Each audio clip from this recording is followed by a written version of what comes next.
Triumph and Tragedy is a game for 2 or 3 players about the struggle for supremacy in Europe from 1936 to 1945. Each player controls one of 3 factions: the Axis, represented by Germany and Italy, the Soviet Union, and the Western Allies, represented initially by Britain and France. The game starts in the year 1936 and allows players to build their industrial might, shape their armed forces, develop technologies that will give them an edge during wartime, and also conduct diplomatic actions to bring other countries to their sphere of influence.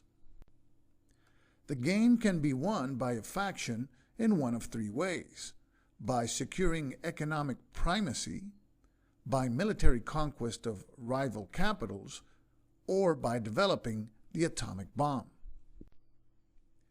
The game includes the following components: a 22-inch by 34-inch cardstock map that shows all of Europe, the north of Africa, the Middle East, as well as India, and there are also areas for the United States, Canada, and Latin America. 208 wooden blocks in various colors. 1.5 sheets of stickers to be pasted on the wooden blocks. 1 counter sheet containing numerous markers needed for play. The game includes 55 action cards. These cards allow the players to conduct military operations as well as diplomatic actions. The game also includes 55 investment cards. These cards are used to develop a faction's industrial base as well as to obtain technological advances that will improve the quality of the faction's military forces. There is also a 20-page rulebook organized in case form with numerous examples in full color. The game includes a 24-page playbook which contains 2 extended examples of play as well as the designer's notes. 3 player aid cards, 1 for each faction, 1 game record pad, and 4 6-sided dice.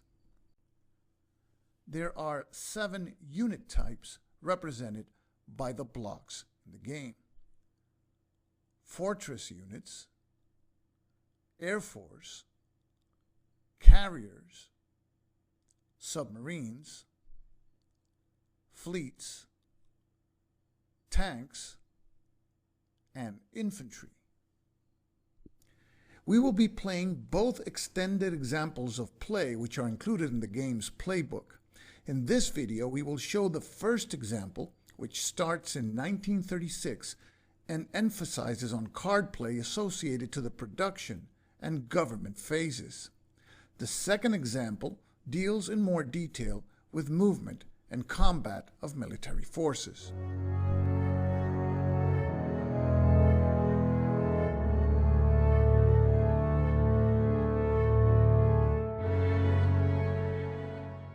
We just shuffled and placed the action cards here in their action deck space.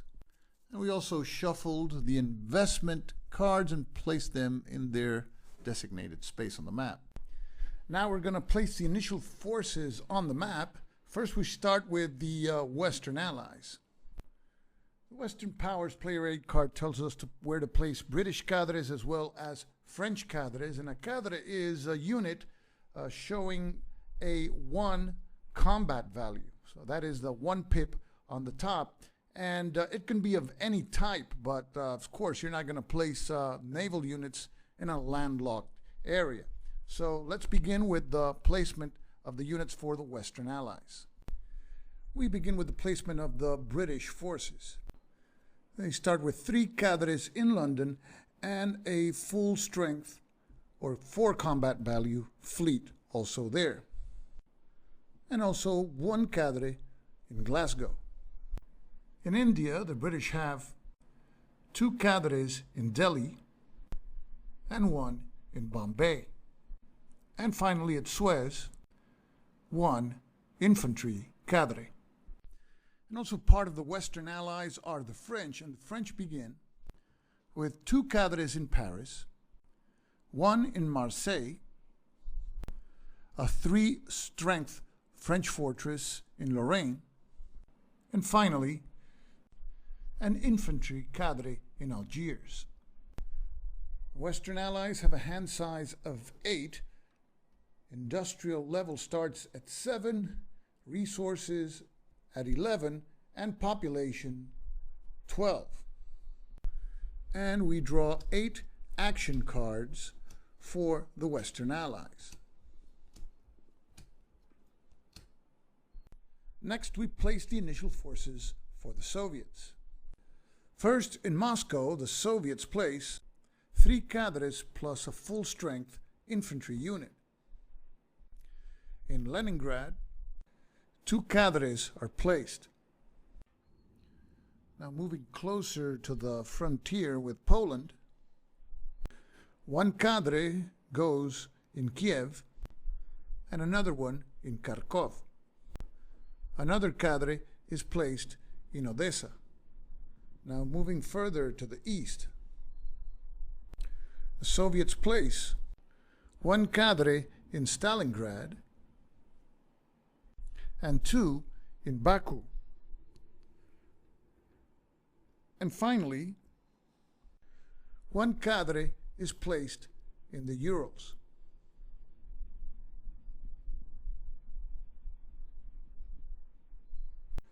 The Soviets start with an initial industrial level of 9, 11 of resources, and population level of 12, and their current hand size is 6. So we start by drawing 6 action cards for the Soviet Union. Now we place the starting forces for the Axis. We start with the Germans and then the Italians. In Berlin, the Germans start with 6 cadres. In the Ruhr, they have 4 cadres, and in Munich, they begin with 2.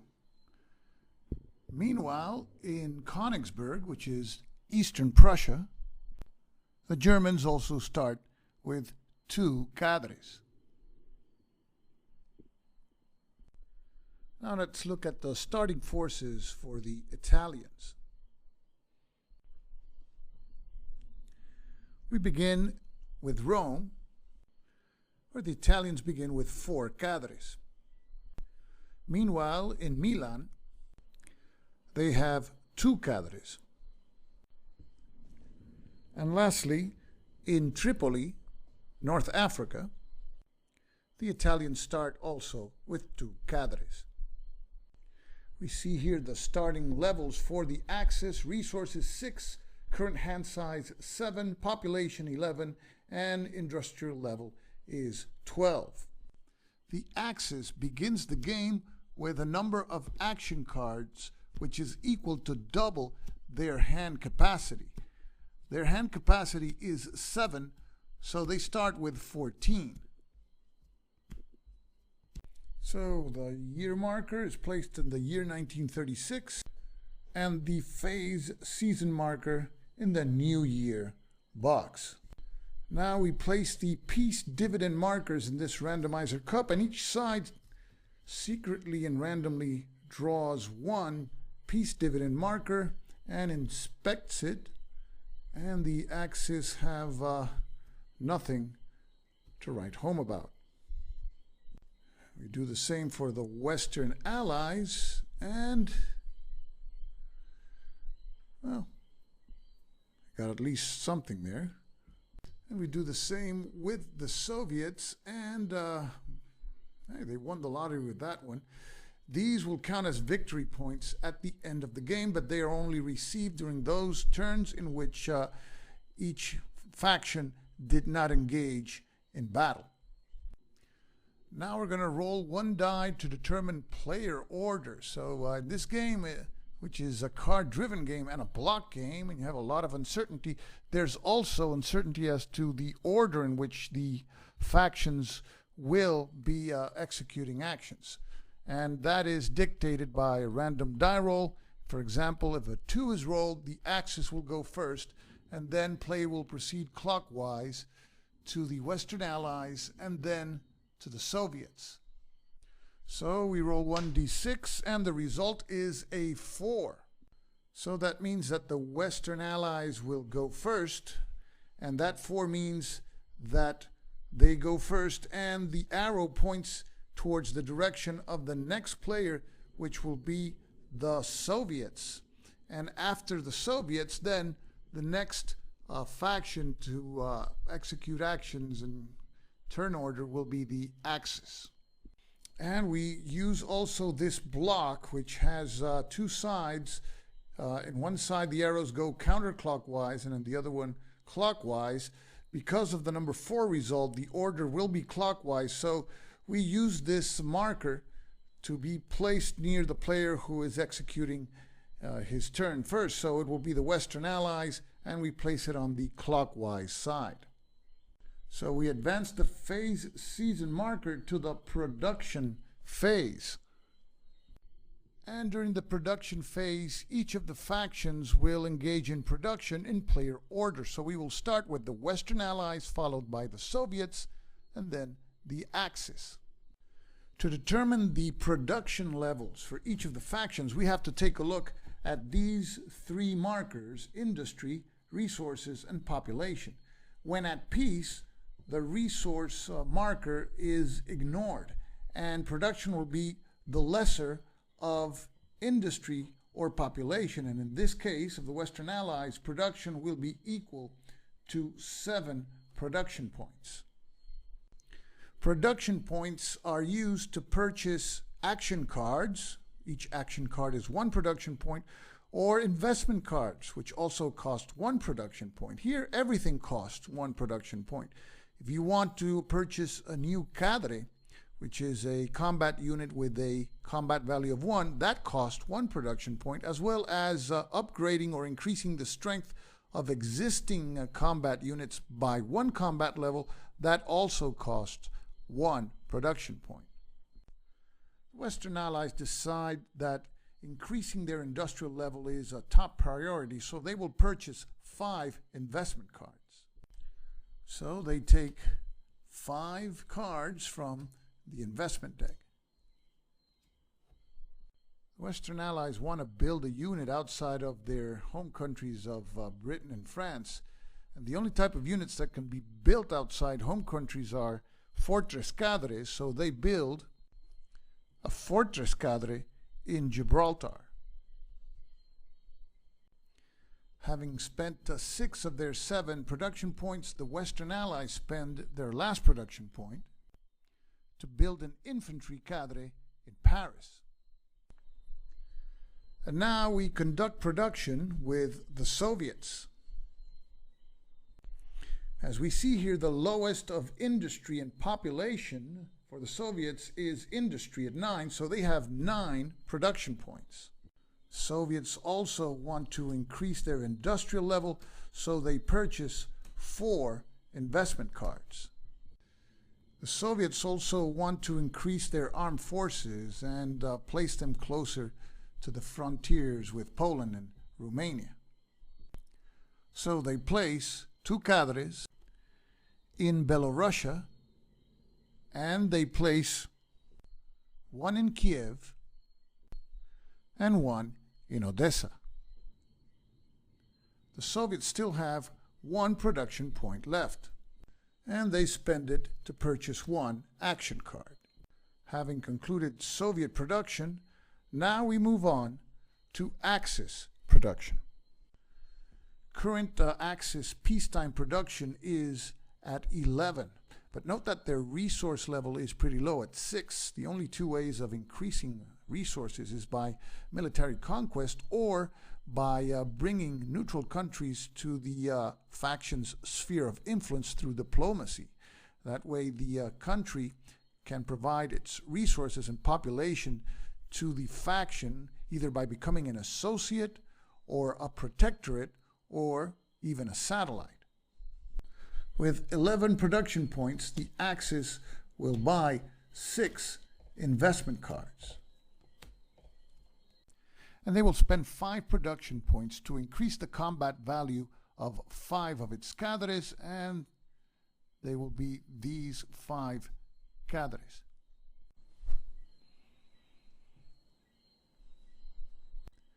The combat value of units can only be increased by 1 level per production phase. We've completed the production phase, and now we move on to the government phase. During the government phase, cards are played in turn order until all 3 players pass in succession, and at that point card play ends, and players have to discard any cards over their hand size limit.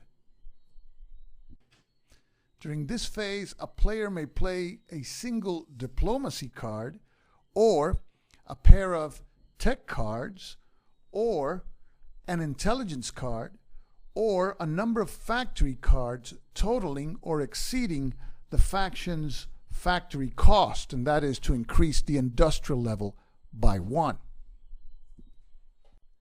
So we begin with the West. The West wants to increase its industrial level, and to do so, it needs to play investment cards totaling 6 factories. So they will play these 2 cards, which total 6 factories, for the purpose of increasing the industrial level by 1 from 7 now to 8, and the 2 cards played are discarded.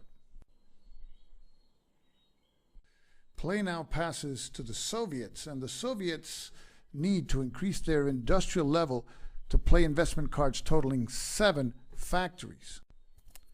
So they play 3 cards totaling 7 factories to increase their industrial level from 9 to 10, and the played cards are discarded. And now play passes to the Axis. They also want to increase their industrial level, which is at 12. And to do so, they have to play cards totaling 5 factories. So they play 2 cards totaling 5 factories to increase their industrial level now from level 12 to 13.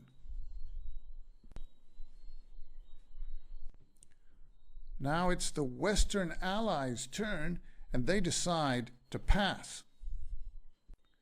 Play now passes to the Soviets, and they also decide to pass.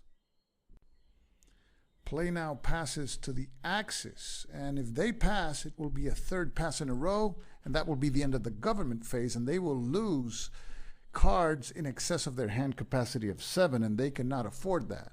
So they want to increase their industrial level once again, and they will play 2 investment cards totaling 6 factories to increase their industrial level from 13 to 14, and they cannot increase it anymore in this government phase.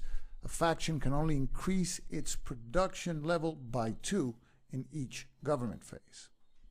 Play now passes to the Western Allies, who know that the Germans have 11 cards left, that is 4 over their hand capacity, so they decide to pass, to force the Germans to show what they have before they play their own cards.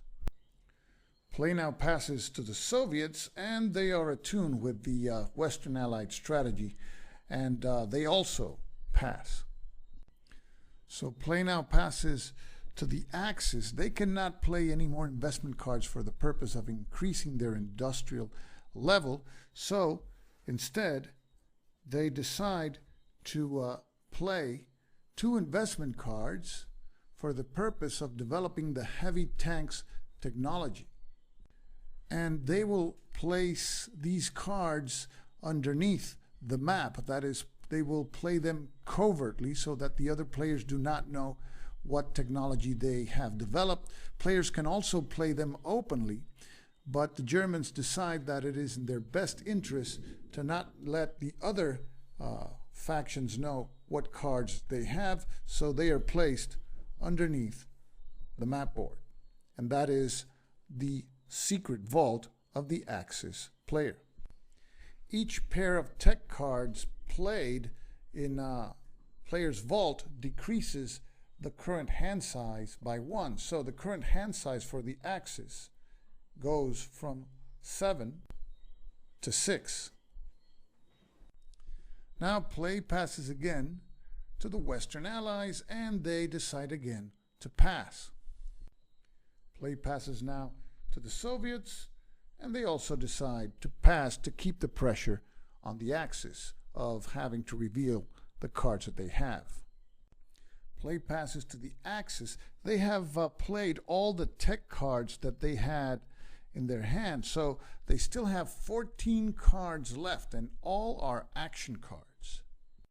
And the Axis plays this Austria card for the purpose of influencing that minor country, and these cards are played one at a time, with the desired nation showing upright towards the player's point of view. The Western Allies decide to pass, and the Soviets also pass. It's the Axis' turn. They still have 13 cards, 6 over their hand capacity, so the Axis plays this Low Countries action card. The Western Allies pass, and the Soviets pass once again. Now it's the Axis' turn, and they play an action card to influence Norway. The Western Allies pass, and the Soviets pass once again. The Axis still have 11 cards, which with their reduced hand size of 6 is still 5 cards above hand limit, so they will keep on playing action cards. And they play a second Austria card. And the Allies pass once again. And the Soviets do the same. Play passes now to the Axis. They cannot pass because the phase will be over, so they play an action card to influence Finland. Western Allies pass once more, as well as the Soviets. Play passes to the Axis, and they play another action card, this time to influence Romania. The Western Allies pass once again, and the Soviets do the same. Play passes once again to the Axis, and they have 8 cards, which is 2 cards in excess of their current hand capacity. So they will play another action card to influence Romania, and they have already 2 cards geared to that country. Play passes now to the Western Allies, and this time they will play a card, an action card, and they play this card on the Low Countries. The Axis already played 1 card for the Low Countries, so the card played by the Western Allies has the effect of eliminating the card for the Low Countries that the Axis played. And we place both cards now on the discard pile for the action deck. And we have the action deck here, so we'll start the discard pile also right here, unless we have to use any space on this area of the map. Now play passes to the Soviets, and they will also play a card. The Soviets play this Romania card, which has the effect of canceling one of the Romania cards played by the Axis. And we place both cards in the action deck discard pile. It is now the Axis player's turn, and they will also play a card. The Axis played this card, Versailles, and it will play it in Austria, adding 1 influence marker there and then discarding this card. So we place an Axis influence marker in Austria, and the card played goes to the discard pile. Note that diplomatic wildcards such as Versailles do not cancel opposing cards. Instead, they cause the addition of one influence marker in a particular nation and are then immediately discarded. And now it's the Western Allies' turn. They will play one card, this other wild card, Birds of a Feather, and they will use it to place an influence marker in the United States.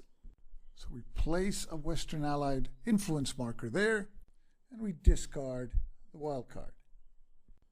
And play passes now to the Soviets. And the Soviets play this mole card that allows them to inspect a rival's secret vault. So the Soviets take a look at the Axis secret vault and notice that they have the heavy tanks technology.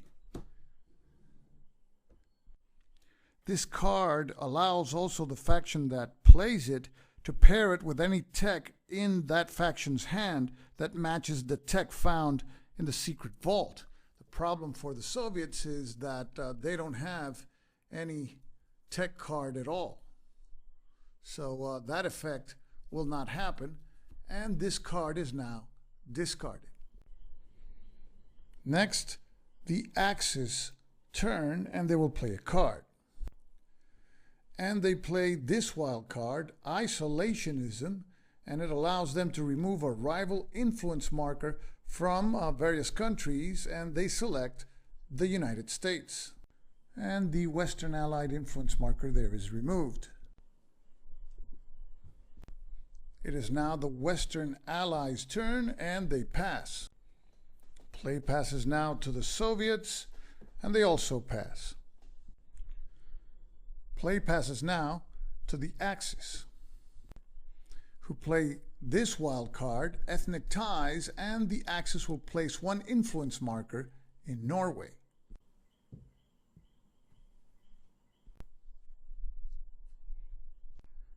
Play passes now to the Allies, and they pass.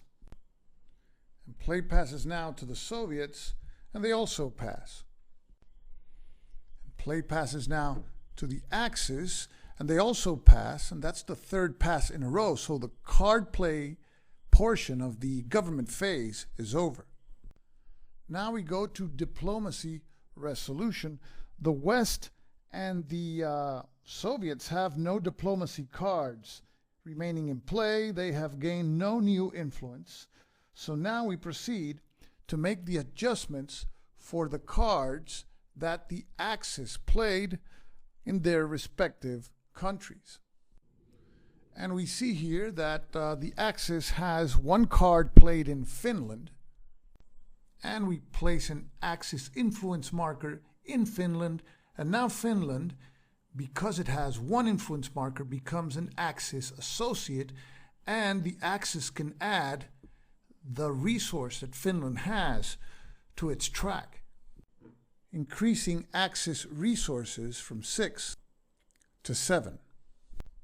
The Axis has one Romania card, so place an Axis influence marker in Romania. Romania adds 2 resources, and this city adds 1 population to the Axis. The resource level increases to 9 and the population level to 12. Romania and Finland are associates of the Axis. That means that they contribute their resources and population, but any aggression against them by the Soviets, for example, would be treated as a simple violation of neutrality with no more consequence than if they were an unaligned neutral. The Axis played 1 card for Norway. We place an Axis influence marker in Norway. There are 2 there, so Norway becomes an Axis Protectorate. And we add the resources in Norway to the Axis track, increasing now its resources to 10.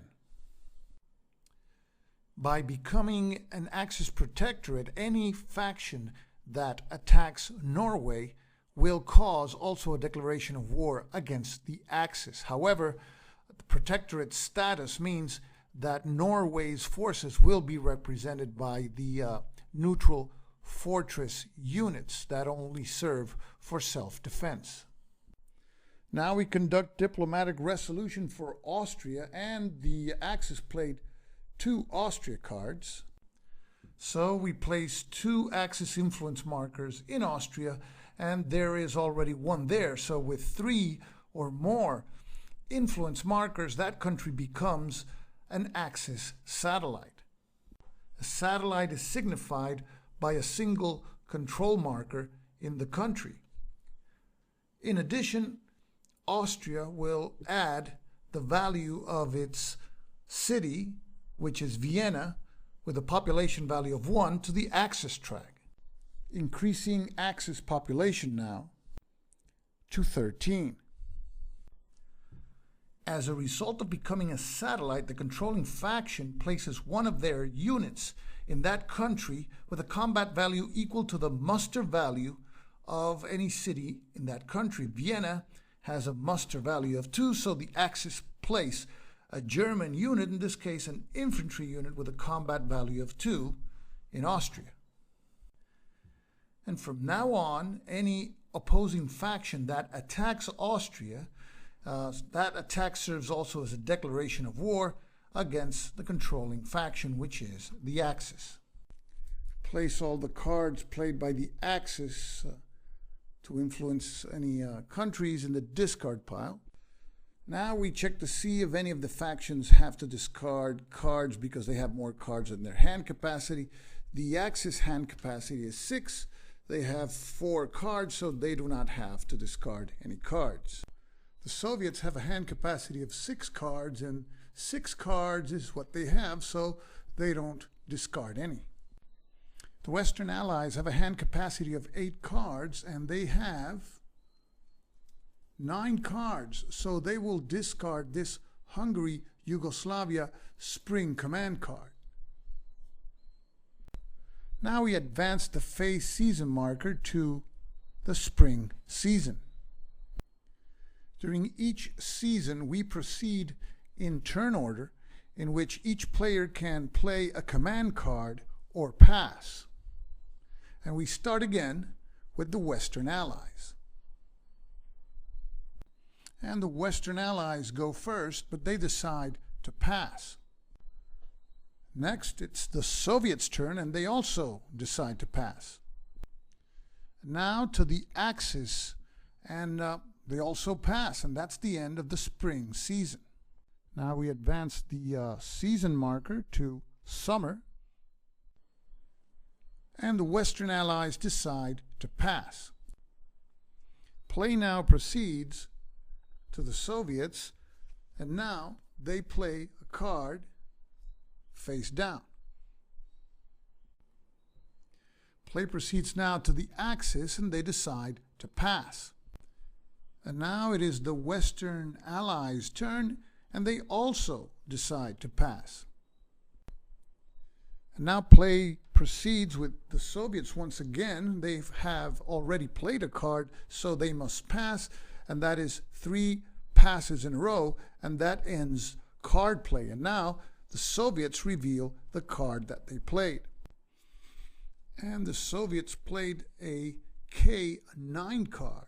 That means that they can move 9 of their units. And because the other 2 factions didn't play any command cards, the Soviets will move their units now. The Soviets will move this infantry unit here in the Urals using strategic movement, which allows it to move double its movement allowance of 2, a total of 4 areas here to Leningrad.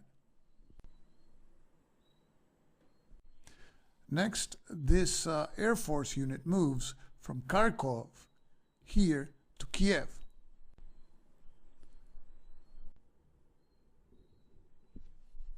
This infantry unit moves 4 areas by strategic movement here to Odessa. And finally, the Soviets moved these 2 units, 2 areas here to Belorussia. So the Soviet movement caused no battles, and the card that was played is now discarded, and that's the end of the summer season. The next season is fall. There is no blockade to solve because none of the factions are at war with each other. The Western Allies go first and they pass. Next go the Soviets, and they also pass. And now it's the Axis turn, and the Axis also passes. That's the end of the fall season. We move the marker to the winter season. Only the Soviets can play a command card during the winter season, and they decline to do so. So that's the end of 1936. So now we move on to 1937. And the phase season marker is moved to the New Year box. We reshuffle both decks, the action deck, incorporating the discards, and we do the same with the investment deck.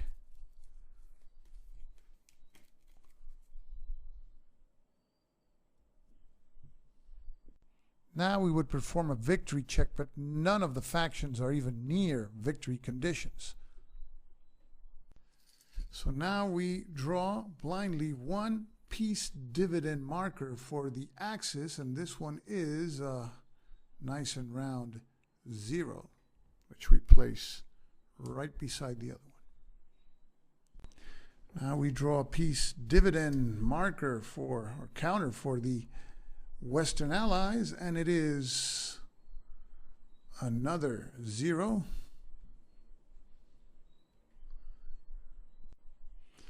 Now we draw a peace dividend counter for the Soviets, and it is a 1. So the Soviets are doing well with these dividend counters. We roll 1d6 to determine turn order, and the result is a 6. So that means that the Soviets will go first, and the action will proceed clockwise with the Axis and then the Western Allies. Now we move the phase season marker to production. The Soviets determine production. Resources at peacetime are ignored. The lowest level is that for industries at 10. So Soviet production is 10. And the Soviets will draw 5 investment cards and 2 action cards. And the Soviets use their 2 remaining production points to rebuild units that they have on the map, one here in Odessa and another one here in Kiev. So the Axis is next, and they have resources of 10, but they are ignored in peacetime to determine production. Population 13, industry 14, so production is 13. The Axis will pick 10 action cards, and the last 3 production points will be used to increase the strength of 3 units. These 2 units in the Ruhr and this armored unit in Munich.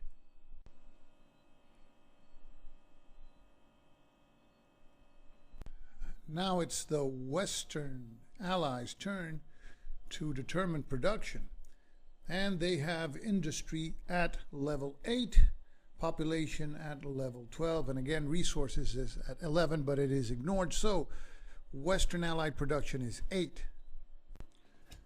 And the Western Allies will pick up 5 action cards, and the remaining 3 production points will be spent to purchase 3 investment cards. So the next phase would be the government phase, but this concludes the first extended example of play of triumph and tragedy. In the next video, we will conduct the extended example of play found in the playbook, which starts in 1939 and concentrates on military operations. So I hope that this video has given you an idea of how the game plays and what the game has to offer. This is Stuka Joe signing off for now. Thanks for watching.